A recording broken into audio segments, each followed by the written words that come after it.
અમદાવાદમાં વર્ષ 1930માં બનાવવામાં આવેલા ટાઉન હોલની સ્થિતિ દયનીય થઈ છે.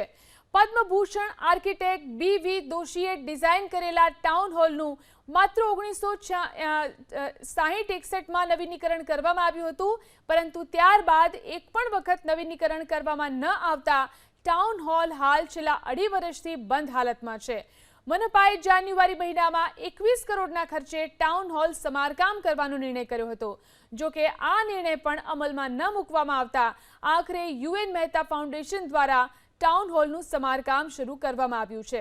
વર્ષ 2024ના એપ્રિલ મહિનામાં ટાઉન હોલની દિવાલના પોપડા પડવાને કારણે ટાઉન હોલ બંધ કરી દેવામાં આવ્યો હતો.